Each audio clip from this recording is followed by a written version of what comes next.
Quinta-feira, 22 de junho, começa agora mais uma edição do Cidade na TV e iniciamos falando a respeito de adoçantes e a nova regra da OMS aí esclarecendo a respeito dessa fala da Organização Mundial de Saúde. A OMS, Organização Mundial da Saúde, ela emitiu aí uma nova diretriz informando que não recomenda o uso do adoçante com açúcar, principalmente na questão de emagrecimento. E nós viemos aqui até a doutora Márcia para tirar aí as dúvidas sobre a utilização do adoçante e também do açúcar, né, doutora? Para a gente explicar exatamente qual é essa recomendação da OMS. Boa tarde, agradeço aqui a presença de vocês. A recomendação deixou um pouco de dúvidas, porque a OMS disse que não se deve usar o açúcar no emagrecimento. Mas a gente tem algumas situações que o adoçante é bem-vindo. Por exemplo, uma pessoa que tem diabetes. Então, a OMS disse que não deve usar para quem quer emagrecer e para quem tem algumas doenças crônicas não transmissíveis, né? Então, assim, para quem tem dislipidemia, para quem tem insuficiência cardíaca, o diabetes também é uma doença crônica, mas a gente tem que deixar bem claro que no diabetes a gente pode usar o adoçante. Agora, assim, mas a gente precisa usar o adoçante? O ideal seria a pessoa acostumar o paladar com menos açúcar. Então, a história do café. E a gente tem um paladar que ele se adapta. Se a gente for acostumando, a gente vai diminuindo o açúcar do café. A pessoa vai falar assim, mas eu estou acostumado a colocar uma gotinha de adoçante no meu café. Tudo bem. A gente tem vários adoçantes que são liberados pela Anvisa. Mesmo porque a Anvisa é um órgão, né, que está capacitado aí para orientar com relação a isso. Sim, e a quantidade de adoçante que a gente sabe que já foi estudada e que não causa mal, ela é uma quantidade grande. Então, assim, se a gente usa pouco adoçante, por exemplo, a pessoa quer fazer um bolo, a pessoa que é diabética e quer usar esses adoçantes de forno, tudo bem. O que eu acho que a gente precisa tomar cuidado é um pouco assim com os alimentos industrializados. Ainda mais que teve essa nova norma de colocar nos rótulos quantidade de açúcares, de gordura. Então, a indústria ela também usa os adoçantes. Então, a gente precisa ficar alerta de não estar comendo muita coisa industrializada. Porque agora, imagina se a indústria deixa de colocar o açúcar, mas põe um adoçante. E aí a gente está ingerindo sem saber. Né? Mas, adoçante, eu sempre recomendo para meus pacientes. Xilitol é uma opção, porque a gente põe bem pouca quantidade e ele adoça bastante. Sucralose é uma opção e o stevia. E aí a gente vê, né? O stevia é um adoçante natural, vindo de planta. Já a sucralose, ele é um adoçante químico, mas muito bem estudado. O xilitol também. Então, assim, e tudo em pouca quantidade. Mesmo porque, você quer um exemplo, o xilitol em excesso, ele dá gases, ele dá flatulência. Então, tudo é aquela história da quantidade, né? Mas a gente tem que tirar o medo da história do adoçante. Podemos usar? Sim. Eu, particularmente, tenho mais medo do açúcar.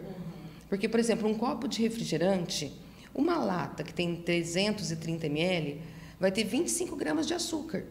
Então, é muito. Aí, a pessoa que gosta muito de um refrigerante, e se ela tem diabetes ou ela quer perder peso, a gente não deve ficar estimulando com o uso de açúcares. Então, um refrigerante zero, eventualmente, tudo bem.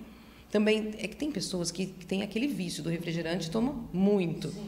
E mesmo com adoçante, a gente não deve tomar muito. Então, assim, acho que a gente deve deixar claro que a recomendação é que o adoçante não emagrece. Porque às vezes as pessoas têm dúvida, não, eu quero emagrecer, então o fato de eu tirar o açúcar e colocar o adoçante, pronto, isso já vai me fazer perder peso. E não é assim. O que faz perder peso é o déficit calórico. Aquela soma que você ingere no dia, se você diminuir, você vai perder peso. Talvez, se você diminuir o que você ingere numa semana, eu costumo trabalhar muito dessa maneira. Porque às vezes teve um dia que você comeu um pouco a mais, porque você foi numa festa, teve uma coisa diferente. É a compensação. É a compensação. Então, se você se pesar uma vez por semana e você perder peso por semana, isso vai dar resultado, né? Ficar atento com o final de semana. Então, assim, para perder peso, o adoçante não é uma necessidade. Então, só porque você está usando adoçante você vai emagrecer? Não. Aliás, é importante a gente falar, não existe um único alimento que emagreça, né? É uma combinação, porque é a soma de tudo, porque quando a gente faz déficit calórico que a gente consegue emagrecer. Tá certo. E claro, lembrando também, né, que para esse intento é a necessidade também do exercício físico aliado à alimentação.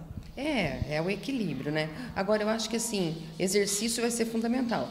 Agora, focar na história, assim, adoçante é também igual ao açúcar. Quanto menos, melhor. Mas uma coisa importante também. Mesmo a pessoa que tem diabetes, hoje em dia, a gente não fala que ela está totalmente proibida de alguma coisa que tem açúcar. A gente precisa achar o melhor momento para isso. Então, por exemplo, uma sobremesa, numa porção pequena, um doce de fruta que vem logo após a refeição, ele não vai ter um impacto tão grande na glicemia. Porque toda vez que a gente ingere açúcar, então aquele cafezinho com açúcar, aquilo é de absorção rápida. Se ele for logo depois do almoço, ele pode servir como uma sobremesa. Agora, se ele vem no meio do dia, no nada, ou como a primeira coisa da manhã, por exemplo, um café adoçado, você já está fazendo um pico de insulina logo no primeiro momento do dia.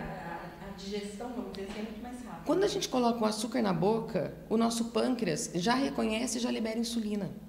E o excesso de insulina ele é prejudicial, tanto que existe a resistência insulínica, a pessoa que fica produzindo muita insulina, a pessoa que está obesa e ela faz resistência insulínica. Aí você entrou com o exercício, ele melhora a resistência insulínica. Então, o seu corpo metaboliza. Então, aquela pessoa que faz atividade física e que ela vai comer um doce, aquilo vai ter menos impacto. Olha que interessante. Na verdade, pelo que a gente pode entender, e tudo é uma questão realmente de controle, de saber dosar. Eu acho que a gente não pode ter sensacionalismo, né? Eu acho que o adoçante, em alguns momentos, ele é necessário. A pessoa, por exemplo, a pessoa que tem um diabetes tipo 1, que ela controla direitinho a glicemia, se ela ingerir açúcar, ela vai ver a glicemia subir. Então, ela vai usar adoçante. Isso faz parte das recomendações da parte nutricional do paciente diabético, poder usar adoçante. Talvez essas notas aí mal entendidas até complicam o tratamento de uma pessoa, porque a pessoa ouve uma nota dessa, mas não compreende, chega na hora do médico, de repente até dá orientação, pode ser questionado. Sim, então é bom a gente esclarecer. Bom, gente, então, se você tem alguma dúvida quanto a isso, procure o seu médico, procure um médico de sua confiança para que você possa realmente ter o seu caso analisado e receber aí uma indicação correta para que você consiga atingir aí o que você tem como foco, né, doutora? Isso, vamos procurar. Hoje, a gente tem muita informação em mídia social, mas a gente tem que pegar fontes confiáveis, porque tem muita gente que fala as coisas com sensacionalismo, né? E, às vezes, o que serve para um não serve para outra pessoa. Então, vamos deixar claro, quem precisa usar adoçante, pode usar e deve usar com moderação, com pouca quantidade. Obrigada pelas informações, doutora. Eu que agradeço.